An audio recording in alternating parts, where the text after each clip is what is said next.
कांग्रेस सरकार का action plan तैयार।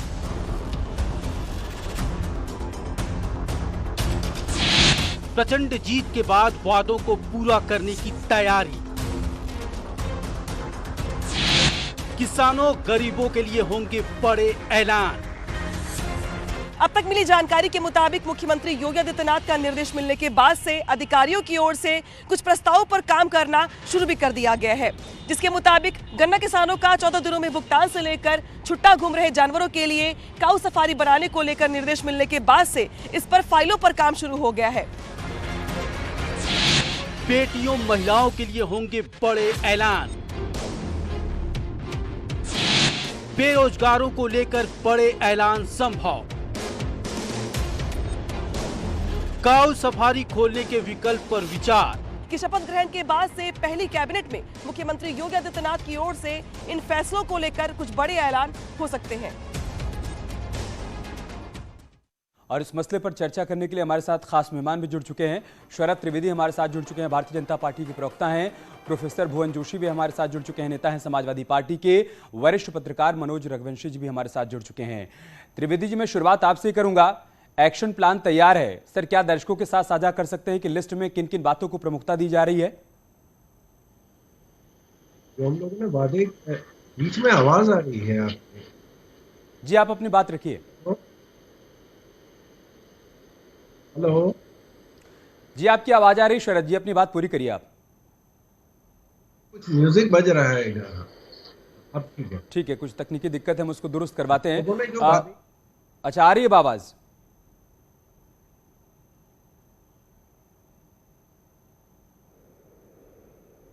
ठीक है, दुरुस्त करी भाई टेक्निकल टीम। प्रोफेसर भुवन जोशी, उनका पिछली सरकार में भी यही कहना था कि हमने जो कहा हमने करके दिखाया। अपने संकल्प पत्र में जिन जिन बातों का हमने जिक्र किया था, 5 साल जो हमारे पूरे हुए तो हमारे सारे वादे पूरे हो गए। इस बार अभी मुख्यमंत्री पद की शपथ भी नहीं ली है और लिस्ट तैयार हो गई है कामों की। देखिए, पहले तो सर्वप्रथम मैं आपके चैनल के माध्यम से उत्तर प्रदेश की महान जनता को बधाई देना चाहता हूं और धन्यवाद देना चाहता हूं कि उन्होंने समाजवादी पार्टी की न केवल सीटें बढ़ाई बल्कि हमारा वोट परसेंटेज भी बढ़ा दिया। हमारी 2.5 गुना सीटें बढ़ाने के लिए और 1.5 गुना हमारा मत प्रतिशत बढ़ाने के लिए उत्तर प्रदेश की महान जनता को मैं प्रणाम करता हूँ, अभिनंदन करता हूँ, धन्यवाद करता हूँ। और समाजवादी पार्टी को जो मजबूत विपक्ष बना के आपने भेजा है, हम एक जिम्मेदार विपक्ष होने के कारण लगातार जनहित के मुद्दों को लगातार सरकार को घेरने का काम करेंगे और मजबूती से करेंगे। कैसे घेरेंगे सर, मजबूत विपक्ष कैसे बनेंगे? क्योंकि सूत्र इस बात की जानकारी दे रहे हैं कि अखिलेश यादव भी सांसद बने रहेंगे, आजम खां भी सांसद बने रहेंगे। कयास इस बात के थे कि वो उत्तर प्रदेश की विधानसभा में बैठेंगे, पूरी मजबूती के साथ विपक्ष के मुद्दों को उठाएंगे, लेकिन फिलहाल सूत्र तो कुछ और इशारा कर रहे हैं।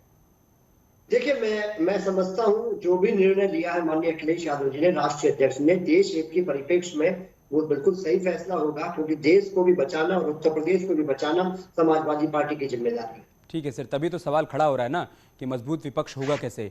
शरद त्रिवेदी जी, ऑडियो अगर ठीक हो गई हो तो मेरा सवाल आपसे था कि सर लिस्ट तैयार हो गई है, कौन कौन से काम करने हैं? अभी तो मुख्यमंत्री पद की शपथ भी नहीं ली है सीएम योगी आदित्यनाथ ने और एक्शन प्लान तैयार है। क्या दर्शकों की समझ के लिए बता सकते हैं सर, लिस्ट में प्राथमिकता किन किन बातों को दी जा रही है? जितने हमारे मैनिफेस्टो में कार्यक्रम थे वो एक एक कार्यक्रम को हम साकार करेंगे। एक एक जो हम लोगों ने वादे किए थे उनको हम लोग पूरा करेंगे, जैसे पहले किया था दोबारा करेंगे। कुछ कमियां रह गई थी उन पर सुधार होगा और हम लोगों का काम निरंतर चलता है कि चुनाव के आने या जाने से हमारे काम में कहीं कोई कमी नहीं रहती है। आपने पिछली बार भी देखा कि जैसे ही हम लोग चुन के आए थे, नोएडा एयरपोर्ट का तुरंत ही भूमि अधिग्रहण का कार्यक्रम शुरू हो गया। 2 साल के अंदर अंदर उसको पूरा किया और अब तो आप देख रहे हैं कि वो साकार हो रहा है। इसी तरह जितने किसानों के लिए हमने वादे किए थे, हम लोगों ने बिजली का वादा किया था, घर का वादा किया था, गैस का वादा किया था, सारे वादे हम लोगों ने पूरे किए हैं। इसी प्रकार कुछ कमियां रह गई थी, क्या उनको भी पॉइंट आउट कर सकते हैं क्या कि क्या रह गया था? नहीं, कुछ कमियां रह गई थी, कुछ जो हम लोगों ने क्योंकि समय कम था, 2 साल जो है वायरस में चले गए थे, इस वजह से हम लोग अपने लक्ष्य को पूरा नहीं कर पाए। जनता से वादे किए थे उनको, अब क्योंकि अब कोई वायरस भगवान की कृपा से अब नहीं है, उस पर हम लोगों ने अंकुश लगा लिया है, विजय प्राप्त कर ली पूरे देश ने। तो अब जो कार्यक्रम जो उसकी वजह से नहीं हो पाए थे पूरे, अब हम उनको पूरा करेंगे। ठीक है, मनोज सर, तीन प्रमुख बातें थी जिनका बार बार जिक्र हो रहा था चुनाव के दौरान विपक्ष की तरफ से। एक तो ये कि 14 दिन में भुगतान की बात कही गई थी गन्ना किसानों की, उस पर सरकार पूरी तरीके से सही साबित नहीं हुई। दूसरी बात ये कही जा रही थी कि अन्ना जानवरों का समुचित समाधान नहीं किया गया। तीसरी बात ये कही जा रही थी कि छात्रों को लैपटॉप और टैबलेट बांटने की बात कही गई थी। एकदम आखिर में कुछ छात्रों को बांटा गया, लेकिन उस पर भी सरकार पूरी तरीके से खरी नहीं उतरी। इस बार लग रहा है कि फोकस उन्हीं सारी बातों पर है जो पिछली बार रह गई थी। जी देखिए, इसमें कोई शक नहीं है कि सरकार 100% परफेक्ट नहीं थी। ये तो मैं बार बार कहता रहा हूं कि ये भी कमी थी, ये भी कमी थी। और सरकार जो एंटी इनकम्बेंसी थी वो थी, मतलब बेरोजगारी, महंगाई, कोरोना, किसान, सब कुछ था। लेकिन लोगों ने जो योगी आदित्यनाथ को वोट दिया वो ये सोच के दिया कि भैया अगर बेरोजगारी से मुक्ति दिलानी है तो अखिलेश दिलाएंगे कि योगी दिलाएंगे? उनका योगी दिलाएंगे। तो महंगाई से अगर मुक्ति दिलानी तो कौन दिलाएंगे? अखिलेश की योगी? उनका योगी दिलाएंगे। मतलब लोगों का विश्वास योगी पे है, क्योंकि जो भी परफॉर्मेंस उन्होंने देखी या जो उन्होंने योगी की पर्सनैलिटी को परखा, अंदर देख लेते हैं ना, आंखें देख लेते हैं, हाव भाव देख लेते हैं, एक आदमी का लगातार एक आचरण देखने को मिल रहा है, उसका आचरण देख लेते हैं, तो लोग बहुत ज्यादा समझदार होते हैं। वो जो पढ़े लिखे नहीं भी हैं वो भी बहुत समझदार होते हैं। अब आपका सवाल देखिए, जैसे आपने एक बात कही छोटा जानवर की, गो माता, योगी आदित्यनाथ गो माता बोलते हैं, बाकी लोग गो माता नहीं बोलते हैं। बाकी मतलब अखिलेश की मैं गो माता की रक्षा करूंगा, अखिलेश एक बार जरा बोल के दिखा भर दें, करना कुछ नहीं है, केवल एक बार बोल दें मैं गो माता की रक्षा करूंगा, एक बार बोल के दिखा दें, हिम्मत है। तो कहने का मतलब ये कि एक आदमी दिल से, जितनी गायें आज आपको खेतों में दिखाई दे रही हैं वो गायें हैं जो कि काट डाली गई होती हैं अगर योगी आदित्यनाथ ने उनकी जान न बचाई होती। काम अधूरा रह गया था, उनको समुचित स्थान नहीं मिल पाया, समुचित खाना नहीं मिल पाया, और ये बात योगी और प्रधानमंत्री ने स्वीकार की कि हमको ये काम पूरा करना है। तो वो एक अधूरा काम था जिसको कि ये सरकार पूरा करेगी। मुझे देखो, काऊ सफारी तो एक आइडिया है। क्या हिंदू समाज को इतने पवित्र काम के लिए, जिसको हम गाय को माता मानते हैं, जिस गाय के गोबर से पूजा की वेदी लीपी जाती है, मतलब केवल चौका नहीं, पूजा की वेदी लीपी जाती है गोबर से, किसी ऋषि मुनि के गोबर से पूजा की वेदी छोड़िए, कोई ऋषि मुनि का पौटी अगर कहीं पड़ी हो तो 15 मिनट के बाद जगह जाने लायक नहीं रह जाएगी। गाय गोबर से पूजा, संसार का सबसे पवित्र स्थान, पूजा की वेदी लीपी जाती है। ठीक है, उस गाय की रक्षा करना, उसकी सेवा, हिंदू समाज के लोग भी तो सामने आए, वो भी तो अपना योगदान दें। सही बात है, लोगों को भी इसमें अपनी भूमिका निभानी होगी।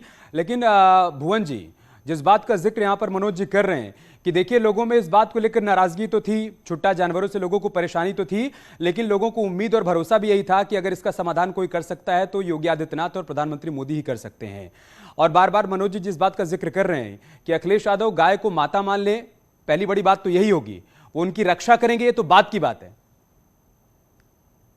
मैं कहना चाहता हूं, उत्तर प्रदेश में माननीय अखिलेश यादव जी का ही संघर्ष है कि आप 2 पोल्स की पॉलिटिक्स रह गई है वहां पे। अगर एक पोल भारतीय जनता पार्टी है तो दूसरा पोल केवल समाजवादी पार्टी है। ये राजनीतिक विद्यार्थी होने के कारण मैं क्लियर करना चाहता हूं आपको। अगर इसको आप विश्लेषण आप लोगों ने भी करा होगा, आपकी टीम ने भी करा होगा, ये 2 धुरी की राजनीति। अच्छा, फिर इसी से जुड़ा मैं आपसे एक सवाल पूछ लेता हूं। पिछली बार जब आपकी 47 सीटें थीं, आप बतौर विपक्ष क्या नहीं कर पाए थे जो इस बार आप 125 पाकर कर जाएंगे? 5 साल तक विपक्ष की जो मौजूदगी जमीन पर, सड़क से लेकर संसद के भीतर देखने को मिलनी चाहिए थी, वो नहीं देखने को मिली। आप बार बार कहते रहिए, लेकिन जनता ने भी इस बात पर मुहर लगा दी है। इस बार 125 पाकर बतौर विपक्ष आप क्या करने जा रहे हैं? कहना चाहता हूं, वोट अगर हमने विपक्ष की भूमिका अच्छे से अदा नहीं करी होती तो हमारा ना तो वोट परसेंटेज बढ़ा होता, बहुत गंभीरता से कह रहा हूं आपसे, ना तो हमारा वोट परसेंटेज बढ़ा होता, ना हमारी सीटें बढ़ी होती। पूरे 5 साल सिर्फ ट्विटर खेलते रहे। आप ये कह रहे हैं कि आपने विपक्ष की भूमिका अदा की, इसलिए आपका वोट परसेंट बढ़ गया। वोट परसेंट बढ़ गया, सत्ता तक नहीं पहुंच पाए ना। लेकिन और ऐसी सीटें भी आप अगर आकलन करेंगे जिनमें हम 500 से 1000 और 100, 200, 500, 1000 तक की वोटों से हारे, तो हमारा धीरे धीरे आप ये देखिए, हमारा ये हम खुद मानते हैं कि जादुई आंकड़ा हम लोग पार नहीं कर पाए, लेकिन उस पर हम लोग पार्टी के तौर पे चिंतन करेंगे, मनन करेंगे, हार होती है भुवन जी, हार होती है, चाहे वो एक ही वोट से क्यों ना हो। ये तो बिल्कुल वही बात हो गई कि फर्स्ट क्लास नहीं आया, लेकिन बढ़िया वाला सेकंड क्लास आ गया। मैं शरद त्रिवेदी जी, देखिए, छुट्टा जानवर एक बहुत बड़ी समस्या थी पिछली बार, इसको आप लोगों ने भी एक्सेप्ट किया। एकदम चुनाव के मुहाने पर आकर प्रधानमंत्री मोदी ने इस बात को एक्सेप्ट किया। 14 दिन में आप गन्ने का भुगतान नहीं कर पाए, इसको लेकर भी किसानों में कुछ हद तक नाराजगी थी। लैपटॉप और टैबलेट वाली बात भी छात्रों की तरफ से बार बार कही गई कि एकदम जब चुनाव आ गया तो कुछ छात्रों को बांटा गया, सबको नहीं मिला। क्या इस बार ये सारी बातें प्रमुखता में रहने वाली हैं, और कुछ ऐसी बात जिस पर अभी फिलहाल चर्चा न चल रही हो और सरकार के एजेंडे में हो कि हम सत्ता संभालते ही सबसे पहले ये करने वाले हैं? देखिए, मैंने आपको पहले भी कहा कि सबसे बड़ी आपदा से जो कुछ अतिरिक्त भार आ गया था स्टेट बजट पे और राष्ट्रीय बजट पे, उसकी कोई पहले कल्पना नहीं कर सकता था। सारे लोगों को रोक दिया गया था, सारा व्यापार, नौकरियां सब रोक दी गई थी, लोगों को जिंदा रखना जरूरी था। तो लैपटॉप से ज्यादा उस समय जरूरत थी कि लोगों को 15 करोड़ लोगों को भोजन दिया जाए, उनको जिंदा रहने की जरूरत थी। कि हम लैपटॉप के बिना भी रह सकते हैं लेकिन भोजन के बिना नहीं रह सकते। 3 लाख करोड़ का अतिरिक्त भार आ गया केंद्र सरकार पे। 11 लाख करोड़ की सब्सिडी इस आपदा से पहले थी, 3 लाख करोड़ ऊपर से आ गया। तो गैस में जो ऑक्सीजन का देने की जरूरत थी, इस वजह से जो 2-2.5 साल सब कुछ रुक गया था, उसमें भी जबकि अगर व्यापार रुक गया है तो इसका टैक्स भी रुक गया है। तो इसके बावजूद हम लोगों ने लोगों के साथ रहे, उनके लिए काम किया। बाकी जो वादे थे वो हमने सबने पूरे किए, लेकिन सिर्फ किसान के लिए जो हम लोगों ने गन्ना का 1,55,000 करोड़ हमने भुगतान किया है।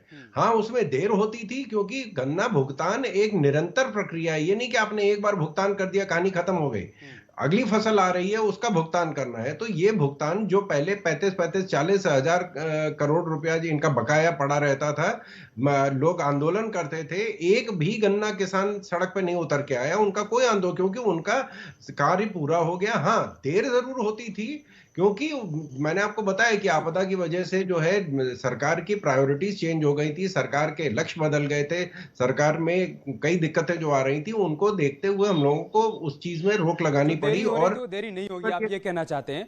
और ये अपेक्षा इसलिए भी की जा रही सरकार से कि धान और गेहूं के केस में आपने वो करके दिखाया है, 72 घंटे के भीतर लोगों को भुगतान हो रहा है, पैसा सीधा उनके खाते में पहुंच पा रहा है। इसलिए गन्ना किसानों को भी ये उम्मीद है कि उनके साथ भी ऐसा होगा। मनोज जी, 2024 में लोकसभा चुनाव है, 2 साल हैं सरकार के पास अपने संकल्प पत्र में जिन जिन बातों का जिक्र किया है उसको प्रमुखता से लागू करना। फिर चाहे वो किसानों को सिंचाई के लिए बिजली मुफ्त देने की बात हो, 2 LPG सिलेंडर देने की बात हो, लड़कियों को स्कूटी देने की बात हो, इन सभी बातों को प्राथमिकता में रखा जाएगा। क्या ये भी एक दबाव होगा सरकार के सामने कि इन 2 सालों में हमें मैक्सिमम जो संकल्प पत्र में बातें हैं उनको पूरा कर देना है लोकसभा चुनाव से पहले? जी बिल्कुल, दबाव तो है ही है, होगा ही, इसमें कुछ और होना भी चाहिए। मतलब जनता का दबाव सरकार को महसूस होना चाहिए। लेकिन देखिए, एक बात है कि मतलब एंटी इनकम्बेंसी क्यों हो, प्रो इनकम्बेंसी क्यों ना हो। नरेंद्र मोदी तो 2002 में इलेक्ट हुए थे गुजरात में, उसके बाद फिर 2007 में इलेक्ट हुए, फिर 2012 में इलेक्ट हुए। अगर मतलब 2014 में प्राइम मिनिस्टर न बने होते तो फिर से इलेक्ट हो जाते। तो प्रो इनकम्बेंसी भी तो मतलब अगर सरकार अपने वादे पूरे करे तो सरकार को उसकी वाहवाही भी तो मिलती है। जब बैट्समैन 3 सेंचुरी बनाता है तो सब लोग ताली बजाते हैं कि नहीं बजाते हैं? तो सरकार के पास मौका होता है, प्रो इनकम्बेंसी कमाने का मौका होता है। शीला दीक्षित 15 साल तक मुख्यमंत्री नहीं, तो मतलब हर सरकार के पास मौका होता है। इसको बजाय इसके बाद में पब्लिक के बीच में जाकर ये कहने से बेहतर है कि ठीक है कुछ रह गया, अगली बार आएंगे तो करेंगे। बेहतर ये होगा कि पब्लिक के बीच में जब जाएं तो बताएं कि देखिए हमने 10 वादे किए थे और 10 के 10 हमने पूरे कर दिए। बहुत शुक्रिया आप सभी का हमारे साथ जुड़ने के लिए, इस चर्चा का हिस्सा बनने के लिए। एक छोटा सा ब्रेक लेंगे, लेकिन न्यूज़ 18 उत्तर प्रदेश उत्तराखंड पर खबरें जारी हैं, आप बने रहिए हमारे साथ।